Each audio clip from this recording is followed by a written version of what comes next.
In this class, we are going to discuss about Bell-Coleman cycle. So this is basic cycle to explain about the working principle of air refrigeration system, right? And here it is one of the earliest method to give the refrigeration system with the help of air as a medium or refrigerant. And here the main application of this Bell-Coleman cycle is, here this is generally used in the ships which is carrying the frozen meat. Means this can provide such a cooling to that specific application, right? Now I will explain the Bell-Coleman cycle working principle with the help of schematic diagram. Here I have drawn two schematic diagrams in this way. So one is open air refrigeration system, another one is closed. So what is the difference between open and closed means? So here what is the open in the sense, open cycle in the sense, so here the refrigerant which is cooled, which can be used for the cooling, that can be directly released into the space which is to be cooled. Here the refrigerant is directly provided to the space which is to be cooled. But whereas in the closed system, we are using this refrigerant with the help of a medium. Means if we are supplying, if this refrigerant is nothing but water, so water cooling effect will be transferred to the brine solution, that will be sent to the space indirectly through pipes or through some space, then that will be allowed to provide the cooling to the space which is to be cooled. Right here ఈ refrigeration సిస్టంలో ఏంటంటే మనం ఏదైతే రిఫ్రిజరెంట్ని తీసుకుంటున్నామో దాన్ని డైరెక్ట్గా మనం రూమ్లోకి పంపించేస్తామండి open సైకిల్లో. దాన్ని మళ్ళీ ప్రాసెస్కి యూజ్ చేసుకుంటాము లేదా చేసుకోము, it depends on the cycle or process, అది ఫాలో అవుతాం. కానీ ఇక్కడ క్లోజర్ సిస్టమ్ దగ్గరకు వచ్చేసరికి ఏంటంటే the continuous process will takes place, కంటిన్యూస్గా ప్రాసెస్ జరుగుతూనే ఉంటుంది. అయితే ఏదైతే మన రిఫ్రిజరేషన్ స్పేస్లో మనం ఎయిర్ని కూల్ చేస్తున్నామో ఆ ఎయిర్ని ఫస్ట్ ఒక బ్రెయిన్ సొల్యూషన్ కానీ లేదన్నా ఒక ఫ్లూయిడ్ని కానీ కూల్ చేసిన తర్వాత ఆ కూల్ చేసిన ఫ్లూయిడ్ని మనం ఆ స్పేస్లోకి రిలీజ్ చేస్తూ ఉంటాం. డైరెక్ట్గా కాదు, ఇండైరెక్ట్గా పైప్స్లో కానీ లేకపోతే సమ్ స్పేస్లో ఒక కూలింగ్ బాక్స్ ద్వారా కానీ రూమ్లో ప్లేస్ చేస్తే then the cooling will be provided to the space which is to be required. Okay, so in that way we can define open and closed system. So this is the open and this is the closed cycle, right? So here I will explain the process here. Here you can observe the main components of the system. So one is a compressor, second one is a cooler, third one is expander, and fourth one is a refrigerator. It is also known as evaporator. Evaporator. So in the compressor what will happen? So here the air which is coming from the refrigerator or the atmosphere, that is allowed to pass through the compressor. So what will happen in the compressor when air will be sent to the compressor means the compression will take place. So compression in the sense pressure and temperature both will be raised. When it will comes out from the compressor, that will passes through the cooler where the constant pressure heat rejection can take place. What do you mean by heat rejection? The higher temperature of the fluid should be rejected. So means that heat should be given to other fluid. So that's why we are circulating cold water into the cooler. Means the heat from the air. Here we are talking about the air refrigerant, right? So that's why the air is circulating throughout the system. Wherever the arrow marks are represented here, that is explaining about the flow of air only. Okay, so that's why the hot air is coming from the cooler compressor, that will be passes through the cooler. So in the cooler the cold water is circulating. So when the cold water will be passes through the cooler, the heat exchange may takes place from hot air to cold water, right? At the point 3 the pressure will not change and temperature will be reduced. At the point 3 the pressure will not change and temperature is reduced, and at the point 3 high pressure low temperature air will send it to the expander. So what will happen in the expander? The expansion process will take place, which is nothing but the pressure reduces. So from 3 to 4 expansion will take place, means the pressure is reduced. At the point 4 we have low pressure low temperature air is there. Low pressure low temperature air will be there, that will be passes through the refrigerator. So this will be enough for the space, so at which the temperature will be absorbed from the room. ఇక్కడ యాక్చువల్గా మనం ఏం పంపిస్తున్నాం, లో pressure లో temperature ఉన్న ఎయిర్ని కదండి లోపలికి పంపిస్తున్నాం. సో ఈ లో టెంపరేచర్ లో ఎయిర్ ఉన్నది ఆ రిఫ్రిజిరేటర్లోకి వెళ్ళిన తర్వాత, so what will happen in the refrigerator means అది ఆ రూమ్లో ఉన్న ఎయిర్ హీట్ని అబ్జార్బ్ చేసుకుంటుంది. ఆ రూమ్లో ఉన్న హీట్ని అబ్జార్బ్ చేసుకుంటుంది. వేరే స్పేస్ అవ్వచ్చు, రూమ్ అవ్వచ్చు, what ever may be the system. So system నుంచి ఆ సరౌండింగ్స్ నుంచి హీట్ని అది అబ్జార్బ్ చేసేసుకుంటుందంటే ఏమవుతుంది, ఆటోమేటిక్గా at the point or the temperature will be raised. అంటే from 4 to 1 what will happen, the temperature will raise and pressure will not change. Pressure will not change. It's nothing but heat exchanging. ఇక్కడ కూడా heat exchanging జరుగుతుంది. ఎలా జరుగుతుంది అంటే స్పేస్లో ఉన్న హీట్ని తీసేసుకుంటుంది. ఆటోమేటిక్గా స్పేస్లో ఉన్న హీట్ని తీసేసాము అంటే ఆటోమేటిక్గా అక్కడ కూలింగ్ అనేది ప్రొవైడ్ అవుతుంది. So this is the principle of refrigeration system here.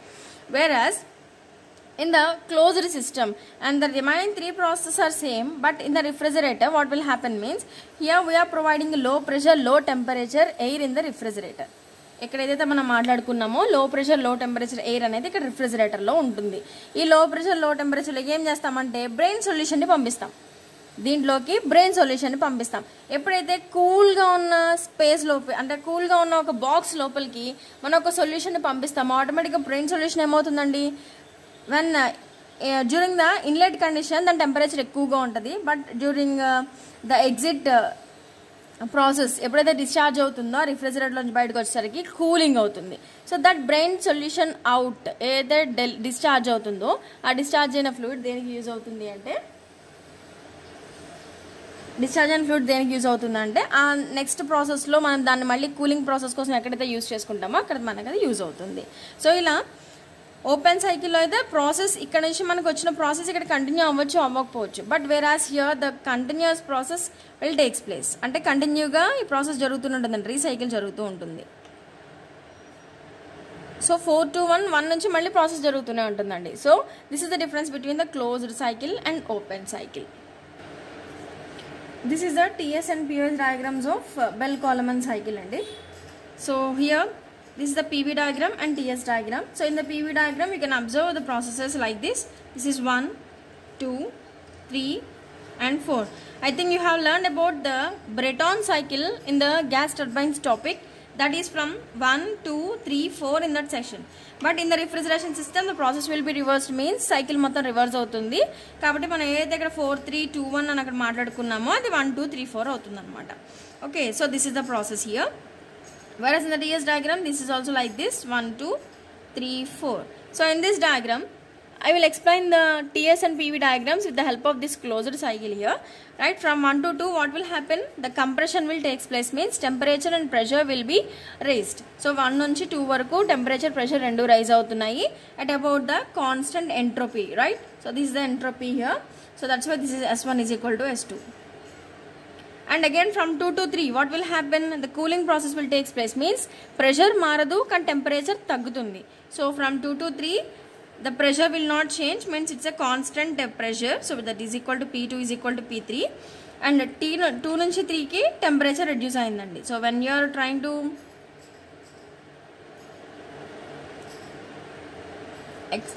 represent the temperatures, this is the T1, this is the T2 and T3. T2 నుంచి T3 కి టెంపరేచర్ రిడ్యూస్ అవుతుంది. So from 3 to 4 what will happen, expansion process will takes place. Expansion process అంటే entropy మారకుండా అంటే isentropic expansion జరుగుతుంది. So here from 3 to 4 the pressure and the temperature both will be reduced. So from 3 to 4 the pressure and temperature both will be reduced. From 4 to 1 what will happen, ఇందాక ఏం చెప్పాను, so at the point 4 లో pressure లో temperature air వస్తుంది. So దాన్ని మనం రిఫ్రిజిరేటర్లోకి పంపించినప్పుడు pressure మారదు కానీ టెంపరేచర్ పెరుగుతుంది అని చెప్పాను. So this is what happens, pressure మారదు. So 4 to 1 the pressure will not changes and from 4 to 1 the temperature will be raised. ఎందుకంటే ఇది లోపలికి వెళ్ళిన తర్వాత లో టెంపరేచర్ ఎయిర్ రూమ్లో ఉన్న హీట్ని తీసేసుకుంటుంది కాబట్టి the temperature will be raised from 1 to 4, 4 to 1. So 4 నుంచి 1కి టెంపరేచర్ అనేది రైజ్ అవుతుంది. So this is the process we have. Okay, so here I'm representing the processes. So from 1 to 2 what will happen, isentropic compression May takes place. Isentropic compression will takes place. So during the compression process, what will be there? అక్కడ ఖచ్చితంగా work జరుగుతుంది కాబట్టి so work done will takes place there. Next అలాగే 2 to 3 ఏం జరుగుతుందండి? Constant pressure temperature reduction. కాబట్టి దీని constant pressure heat rejection అంటాను. సో constant pressure heat rejection, heat rejected by air. కొంచెం క్లియర్గా మాట్లాడుకోవాలంటే, ఎందుకంటే ఎయిర్ని కదా మనం కూల్ చేస్తున్నాం. అలాగే from 3 to 4 what will happen? Isentropic expansion, isentropic expansion. అలాగే 4 to 1 ఏం జరుగుతుందండి? టెంపరేచర్ రైజ్ అవుతుంది, టెంపరేచర్ రైజ్ అవుతుంది కాన్స్టెంట్ ప్రెషర్లో. కాబట్టి కాన్స్టెంట్ ప్రెషర్ హీట్ అబ్జార్బ్డ్ అన్నా హీట్ యాడెడ్ అన్నా ఒకటే. కాబట్టి ఇప్పుడు దీనికి సంబంధించిన క్యూ వాల్యూస్ రాస్తాను నేను. సో ఏదైతే హీట్ రిజెక్టెడ్ అని చెప్తున్నానో దీన్ని నేను క్యూఆర్ అంటాను. ఏదైతే హీట్ అబ్జార్బ్ అవుతుందో దాన్ని క్యూఏ అంటాను. Okay, so heat absorbed and heat rejected, heat absorbed and heat rejected. Heat absorb అంటాను కాబట్టి 2 to 3 ప్రాసెస్లో కదండి హీట్ అబ్జార్ప్షన్ జరుగుతుంది. అంటే ఇప్పుడు నేను ఎంసీపీ డెల్టా టీ ఫార్ములా వేసుకోవచ్చు కదా, ఎంసీపీ డెల్టా టీ ఫార్ములా వేసుకోవచ్చు. Here I'm taking 1 kg of air means you have to represent the Q with m is equal to 1, thereby the Q will be Cp into delta T. So delta T అని చెప్తున్నా అంటే రెండు temperature మనకు తెలియాలి కాబట్టి 2 to 3 ఏమవుతుంది? Temperature reduce అవుతుంది. So T2 minus T3 into Cp. So QR is nothing but Cp into T2 minus T3. Whereas heat absorbed by the air, heat absorbed by the air means 4 to 1 process kadandi. So 4 to 1 process lo Cp into 1 minus 4 because 1 is a larger value. So T1 minus T4. So Cp into T1 minus T4. So from the PV and TS diagrams I just want to represent some assumptions here. Clear jarugutuన్న assumptions చెప్తున్నాను చూడండి. So P2 is equal to P3 kadandi because this is a constant pressure process కాబట్టి. అలాగే 4 to 1 మనం అయితే మాట్లాడుతున్నామో అది కూడా constant pressure process. So that's why P1 is equal to P4 and these are the temperatures. So నేను దీనికి కొన్ని assumptions నోట్ చేస్తున్నాను చూడండి. constant pressure process కావడం వల్ల P2 is equal to P3, అలాగే P1 is equal to P4 and అలాగే ఇంకో పాయింట్ తీసుకుంటే T2 by T1 is equal to T3 by T4. ఎందుకంటే ఇక్కడ ఎంత ఎక్స్పాన్షన్ కంప్రెషన్ ఎంత జరుగుతుందో ఎక్స్పాన్షన్ అంతే జరుగుతుంది కాబట్టి here also T2 by T1 is equal to T3 by T4. This is also one of the assumption. Okay, and then here we have heat rejected and heat absorbed. Heat rejected, heat absorbed తెలిస్తే మనం work done on the system చెప్పొచ్చు కదా.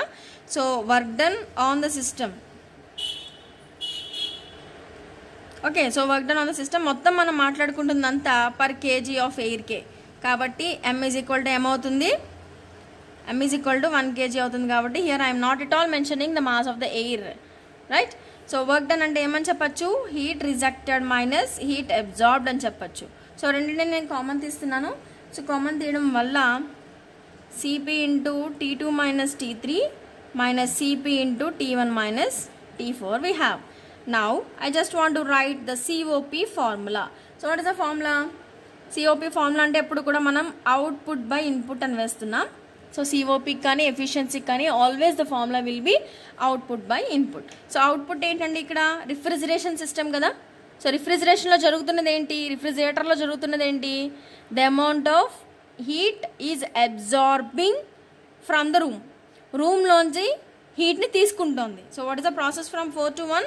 So 4 to 1 is nothing but constant pressure heat absorption by the air. Here you have to remember about it is a by the air అవుతుందా లేదా by the system అవుతుందా అనేది చూడాలి. సిస్టంలో heat absorption జరిగేది వేరు, ఈ సిస్టంలోంచి హీట్ రిజెక్ట్ అయిపోయేది వేరు.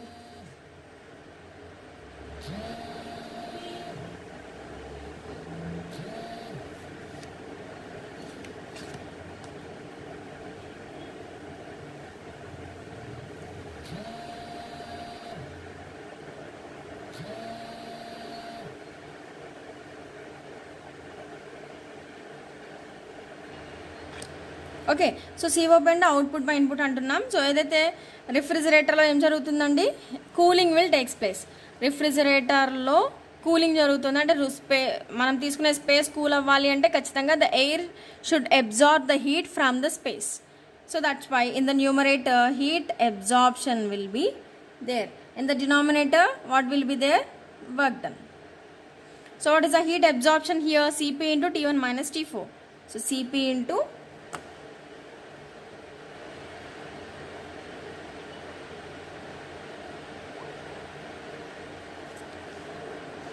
T1 minus T4 by work done ante emanna raskunnam? Work done ante emanna note cheskunnam. So Cp into T2 minus T3 minus Cp into T1 minus T4. So ఇక్కడ ఏదైతే మనం note చేస్తున్నామో, so before going to know about this you should talk about the isentropic processes. So isentropic process తెలుసు కదా మీ అందరికీ. దాని నుంచి నేను ఒక రిలేషన్ వేస్తున్నాను. I think all of you are familiar with this. T2/T1 is equal to P2/P1 to the power of gamma minus 1 by gamma. So this is a relation what we know. ఎందుకంటే మనం ఏదైతే 1 to 2, 3 to 4 process గురించి మాట్లాడుతున్నామో ఆ రెండు isentropic process కాబట్టి దాని నుంచి మనం T2/T1 is equal to P2/P1 to the power of gamma minus 1 by gamma రిలేషన్ని వేసుకోవచ్చు. And I think another relation is also there. This is during compression కదండి. అలాగే డ్యూరింగ్ ఎక్స్పాన్షన్ కూడా వేసుకోవాలి కదా. కాబట్టి T3/T4 is equal to P3/P4 to the power of gamma minus 1 by gamma. I think all of you know about the equations here. P2 అంటే P3 అని రాసుకోవచ్చు, అలాగే P1 is equal to P4 అని note చేసుకోవచ్చు. కాబట్టి so the P3 can be replaced with the P2 and P4 can be replaced with P1. So that's why this is P2/P1 to the power of gamma minus 1 by gamma also. So therefore COP can also be written as దీంట్లోంచి నేను T4ని common తీస్తాను, దీంట్లోంచి నేను T3ని common తీస్తాను. So CP's cancel అయిపోతాయి.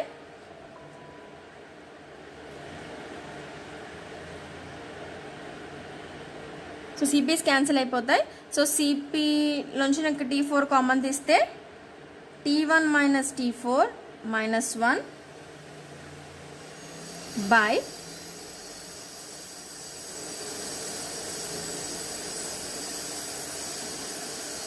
ఇక్కడ నేను T3ని common తీస్తాను. సో అప్పుడు ఆటోమేటిక్గా T3ని కామన్ తీస్తే ఇక్కడ ఏమవుతుంది? T2/T3 minus 1 minus T4 into T1 minus T4 minus 1. Okay, so ఇందాక మనం ఒక రిలేషన్ వేసుకున్నామండి. ఇక్కడ రిలేషన్ వేసుకున్నాం. T2/T1 is equal to T3/T4 అంటే దీన్ని నేను కొంచెం రీఅరేంజ్ చేస్తాను. So T2/T3 is equal to T1/T4. This is the relation we have. So from the assumptions we have taken, these will get cancelled. ఎందుకు T1/T4 అన్న T3/T1 T2/T3 అన్న ఒకటే కాబట్టి అన్ని కామన్ తీస్తే క్యాన్సిల్ అయిపోతుంది. So finally therefore COP is equal to అన్ని cancel అయిపోతే ఏం మిగిలింది? T4/T3 minus T4 we have. Finally T4/T3 minus T4 we have.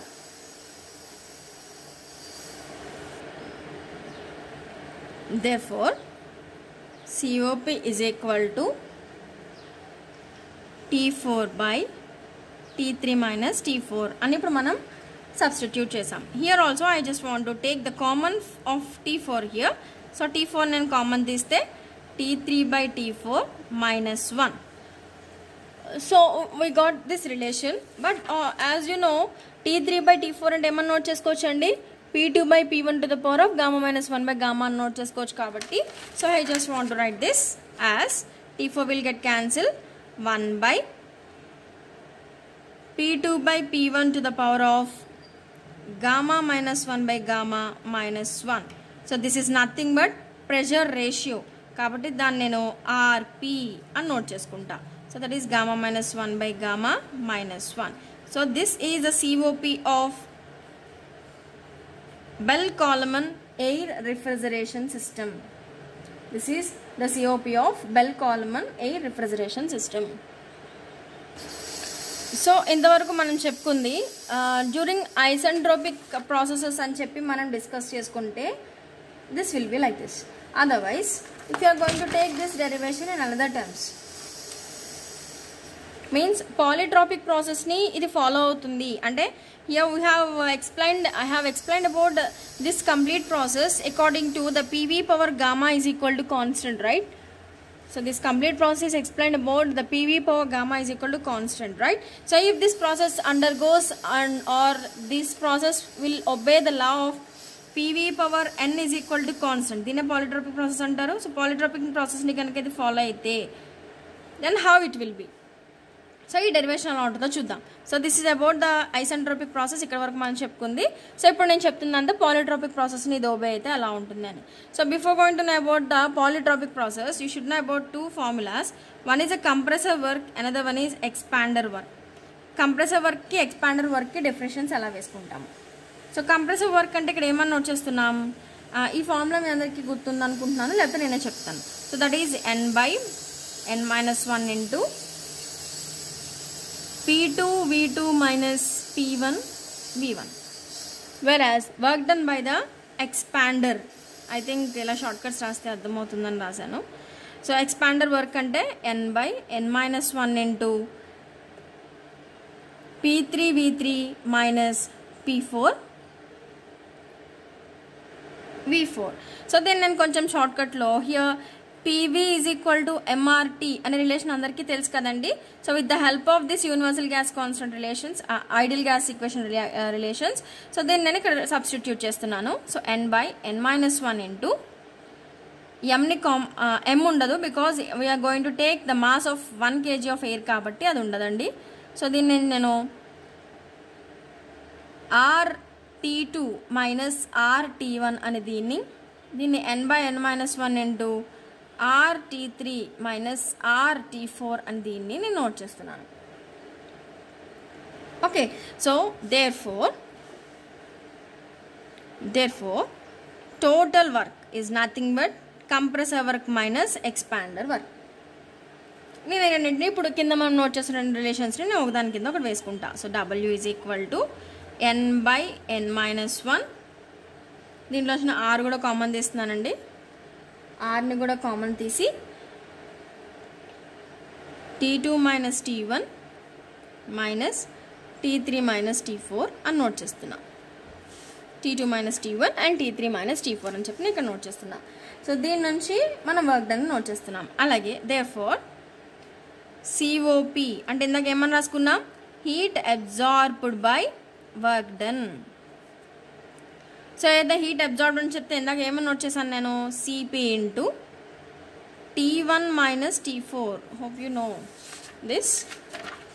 So ఇందాక హీట్ అబ్జార్బ్ అంటే ఏమని నోట్ చేసుకున్నాం, CP into T1 minus T4. So that I have substituted here divided by కింద ఏముందండి nR/n-1 ఇంటూ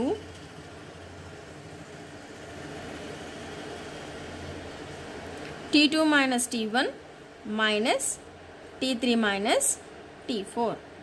నేను చిన్న రీఅరేంజ్మెంట్ చేస్తున్నాను. ఇక్కడ T1ని T4ని రీప్లేస్ చేస్తున్నానండి. T1ని T4ని జస్ట్ మన అలైన్మెంట్ మారుస్తున్నాను. So CP into T1 minus T4 by nR/n-1 into T2 minus T3 minus T1 minus T4. దీని నుంచి నేను ఈ పైనేమో